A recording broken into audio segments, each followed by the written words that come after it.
মেয়েরা খুব ভালো অভিনয় করতে জানে। কিসের অভিনয় জানেন? হাজার কষ্টে থাকলেও হাসি মুখে থাকার অভিনয়। লক্ষ্মী মেয়েদের 5টি বিশেষ গুণ: 1. অল্পতেই মাথা গরম হয়ে যায়। 2. মুখের উপর জবাব দিতে জানে। 3. রাগের মাথায় উল্টাপাল্টা কিছু বলে দেয়। সবকিছুর পরে নিজেই আবার কষ্ট পায়। মেয়েদের একটাই ভুল, তারা কিছু ছেলের গুছিয়ে বলা মিথ্যা কথাগুলোকে বিশ্বাস করে ফেলে। তুমি নারী, তাই তো তুমি বহুরূপধারী। আবার তুমিই নারী, সমাজের মর্যাদা রক্ষাকারী। একটি মেয়ে সবসময় অসহায়, কখনো তার পরিবারের কাছে, কখনো তার ইচ্ছের কাছে, কখনো তার স্বপ্নের কাছে, আবার কখনো তার ভালোবাসার কাছেও। একটা মেয়ে তার জীবনের প্রত্যেকটা সময় অন্যের জন্য বেঁচে থাকে। জন্মের পর তার বাবা মায়ের জন্য, বিয়ের পর তার স্বামীর জন্য, সন্তান হওয়ার পর তার সন্তানের জন্য। আসলে মেয়েদের নিজের জীবনের কোনো চাওয়া পাওয়া থাকে না। মেয়েদেরকে বলছি, তুমি যেটা চাও সেটা করো, লোকে কি বললো তাতে কান দিও না। কারণ তুমি যখন জন্মেছিলে তখনও লোকে বলেছিল, ইস মেয়ে হয়েছে।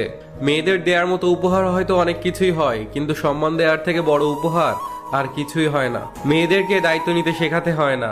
নিজে ডিম ভেজে না খেতে পারা মেয়েটিও মা অসুস্থ হলে পুরো পরিবারের দায়িত্ব নিতে শিখে যায়। সকল মেয়েদেরকে বলছি, কিছু সময় বের করে নিজের জন্য বাঁচো। কারণ তুমি শত পরিশ্রম করলেও কেউ তোমাকে বলবে না, অনেক পরিশ্রম করেছো, ক্লান্ত হয়ে গেছো, একটু রেস্ট করো। মেয়েরা শাসন পছন্দ করে, তবে সেটা রাগের গলায় নয়, আদর করে ভালোবেসে মিষ্টি গলায় শুনতে চায়। মেয়েরা সংসারে বসে যত খাটনি করুক না কেন, পুরুষদের একটা প্রশ্ন কোনোদিনও যাবে না, সারাদিন ঘরে বসে কি করো?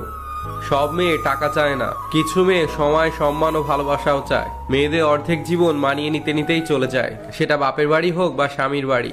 মেয়েরা সবসময় সত্যি কথা পছন্দ করে, কিন্তু বিশ্বাস করে মিথ্যাবাদীদের। মেয়েরা মিষ্টির থেকেও বেশি পছন্দ করে মিষ্টি কথাকে। বিয়ের পরে কিছু কিছু মেয়ে এমনি এমনি নষ্ট হয় না, তাদের নষ্ট হওয়ার পেছনেও অনেক কারণ থাকে। ছেলেরা ভুলে যাবেন না, মেয়েরা কোনো সেক্স ডল নয়, তাদের আবেগ ও অনুভূতিও বুঝতে হয়। শুধু ভাত কাপড় আর এক বিছানায় ঘুমিয়ে থাকার নামই হাজবেন্ড ওয়াইফ নয়। হাজবেন্ড হতে হলে স্ত্রীর মন পড়তে জানতে হয়। শুধু ভাত কাপড়ের জন্যই বিয়ে নামক বন্ধনটা যদি হতো, তাহলে অনেক বাবাই তার রাজকন্যাকে অন্যের হাতে তুলে দিতেন না, নিজের ঘরেই সাজিয়ে রেখে দিতেন। স্বামী যদি 5টা মেয়ের সাথে সম্পর্ক করে, সেটা স্ত্রী জেনে যাওয়ার পরেও তার কিছুটা পাগলামির পর স্বামী যদি 2টা মিষ্টি কথা বলে, তাহলে সে সব ভুলে যায়। আর স্ত্রী যদি ফেসবুকে একটা বন্ধুও বানায়, তাহলে সম্পর্কটা ছাড়াছাড়ি পর্যায়ে চলে যায়। একজন স্ত্রী তার স্বামীর ভাগ অন্য কাউকে দিতে চায় না। মা তিনি যে তোমাকে জন্ম দেন, আর স্ত্রী সে যে তোমার জন্য জন্ম নেয়।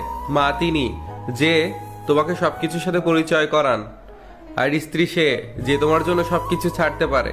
মা তিনি যে তোমাকে সম্পূর্ণ করে, আর স্ত্রী সে যে তোমার জন্য সম্পূর্ণ হয়। মা হৃদয়, স্ত্রী স্পন্দন। নারী যখন কন্যা তখন সে রহমত, নারী যখন বোন তখন সে নেয়ামত, নারী যখন স্ত্রী তখন সে আমানত, নারী যখন মা তখন সে জান্নাত। ফ্যামিলির দিকে তাকিয়ে নিজের আশা আর ইচ্ছাকে বিসর্জন দেওয়ার নামই হলো মেয়ে।